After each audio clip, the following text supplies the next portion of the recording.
चतुर्थ भाव में यदि शुक्र विराजमान होता है तो जातक के मित्र अच्छे होते हैं, गृह वाहन का सुख अच्छा मिलता है, वह मानी, सुखी, आनंद भोगने वाला, धार्मिक वृत्ति, माता का सुख यथेष्ट प्राप्त करने वाला, सम्मानित, ऐश्वर्यशाली, गायन वादन में रुचि और विद्वान होता है। लेकिन उसे कफ और नेत्र संबंधी रोग हो सकते हैं। महर्षि भृगु के अनुसार चतुर्थ भाव में शुक्र यदि होता है तो जातक सुंदर, क्षमाशील, सुखी, बुद्धिमान होता है, बंधु बांधवों का और माता का अच्छा सुख प्राप्त होता है, अच्छे अश्व या अच्छे वाहन, चौपायों का सुख, गोधन, गजधन आदि और दूध आदि का प्रयोग या उपयोग उसे अच्छा होता है। चतुर्थे यदि बलवान होता है तो वह अच्छे और वैभवशाली वाहन का स्वामी होता है या उसका सुख प्राप्त करता है। यदि पाप ग्रह से युक्त हुआ या पाप ग्रह की राशि में, शत्रु राशि में या नीच राशि में होकर दुर्बल हुआ तो फिर उपरोक्त सुखों में कमी आती है, माता को कष्ट होता है और उसकी अन्य स्त्रियों में रुचि जागृत हो जाती है। पुरुष राशि का शुक्र यदि चतुर्थ भाव में होता है तो उसकी जीवन संगनी सुंदर आकर्षक होती है। यदि स्त्री राशि का शुक्र होता है तो स्त्री सामान्य सुंदर होती है। वृष या तुला का शुक्र हो या मीन का शुक्र हो तो उसे पंच महापुरुष योग का निर्माण होता है, अच्छे सुख प्राप्त होते हैं। वृष और तुला के शुक्र में उसकी जीवन संगनी साधारण ही रहती है। वृष, कन्या, मकर और मीन राशियों का शुक्र यदि यहाँ होता है तो द्विभार्या योग होता है। कर्क, वृश्चिक और मीन का शुक्र होता है तो उसका गृह और वाहन का सुख उपरोक्त सुख से थोड़ा कमजोर हो जाता है और वहाँ सामान्य फल मिलता है। विवाह के बाद ऐसे जातक का भाग्योदय होता है। आयु का अंतिम भाग उसका अच्छा बीतता है। कुछ ज्योतिषकारों के अनुसार उसको प्रथम पुत्र संतति की प्राप्ति होती है। 24 से 26 वर्ष के बीच में अथवा 36वें वर्ष में किसी शारीरिक कष्ट की उसको संभावना होती है। पंचम भाव में यदि शुक्र होता है ऐसे जातक को पुत्र की प्राप्ति शीघ्र होती है। आकस्मिक रूप से प्रचुर धन का लाभ होता है। मंत्र जप से उसके सभी प्रकार के कार्य सिद्ध होते हैं और लोगों के मध्य में वह काव्य पाठ करने में या गीत संगीत में उसकी शक्ति होती है, रुचि होती है और अच्छा मिष्ठान्न भोजन या अच्छे भोजन का उसे सुख प्राप्त होता है।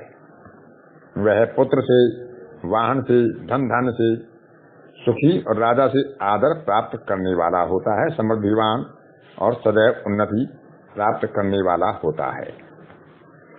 महर्षि भृगु के अनुसार यदि पंचम भाव में शुक्र होता है तो जातक कवि, मंत्री या सेनापति होता है, माता का सेवक और अपनी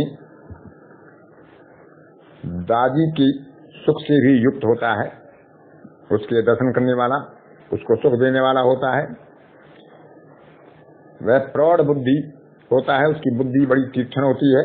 राजा के द्वारा सम्मान प्राप्त करता है।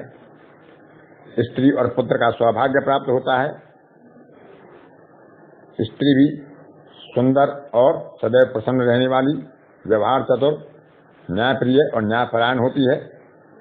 पंचम का शुक्र यदि पाप ग्रह के साथ या पाप क्षेत्र में हुआ या शत्रु क्षेत्र या नीच राशि का हुआ तो जातक पर जड़ बुद्धि का प्रभाव हो सकता है। वह हठी हो सकता है, अपनी बात को मनवाने के लिए दुराग्रही हो सकता है। लेकिन शुक्र यदि शुभ संबंध में हुआ, पंचमेश भी बलवान हुआ तो वह मतिमान, नीतिमान, गुणवान और अच्छे गृह वाहन से युक्त होता है और अपनी बात कहने में सफल और दूसरे लोग उसकी बातों को ध्यान से सुनने वाले होते हैं। यदि यहाँ पर यह पुरुष राशि में होता है तो पुत्र संतान की अधिकता और सम राशि में या स्त्री राशि में होता है तो कन्या संतान की अधिकता हो सकती है। शुक्र यहाँ पर यदि अग्नि तत्व राशि में होता है तो उसको शिक्षा कम मिलने पर भी जातक बुद्धिमान विद्वान होता है और उनको लोग विद्वान मानते हैं। सम राशियों के शुक्र में जातक को विद्या सुख अच्छा प्राप्त होता है, वह विद्वान होता है, लेकिन कन्या संतान की अधिकता और पुत्र संतति में कमी की संभावना बन जाती है।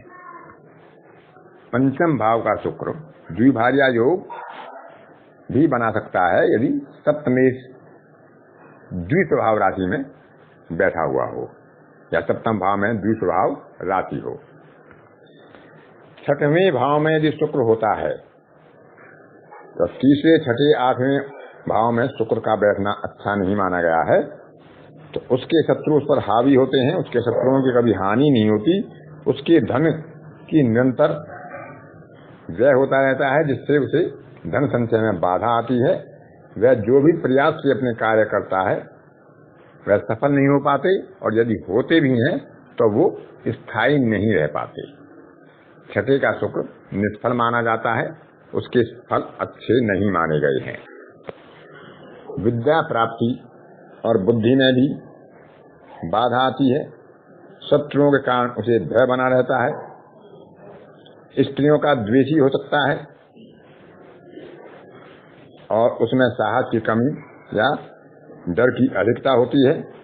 मंगल और शनि का प्रभाव यदि उस पर होता है तो उपरोक्त फल और अधिक बढ़ते हैं। शुभ प्रभाव में उपरोक्त फलों में कुछ, अशुभ फलों में कुछ कमी आती है। फिर भी छठवें भाव का बुध रोग, ऋण और शत्रुओं से जातक को पीड़ित रखता है। महर्षि भृगु के अनुसार जातक पुत्र पौत्र के सुख से युक्त होता है, जिसका छठवें भाव में शुक्र होता है। वह अपने धन का खर्च अनुचित प्रकार से करता है, उसमें कपट भावना होती है, उसका स्वास्थ्य क्षीण होता है, वह रोगी होता है, लेकिन उसकी संतान श्रेष्ठ होती है। श्रेष्ठ बलवान हो, बलवान गुणों से युक्त हो तो शत्रु और अपनी जाति के लोगों की वृद्धि होती है। यह शुक्र शत्रु या पाप ग्रह से युक्त हुआ, अपनी नीच राशि में हुआ, षष्ठी के साथ चंद्रमा हुआ तो फिर शत्रुओं का नाश होता है और अपने जाति बंधुओं की भी हानि बताई गई है।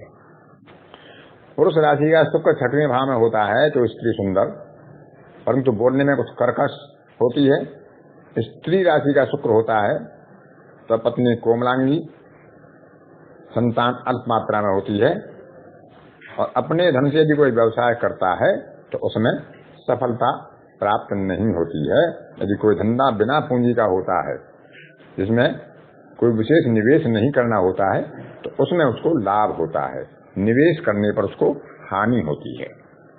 ऐसे फल प्राय छठे भाव में शुक्र के होने पर पाए जाते हैं।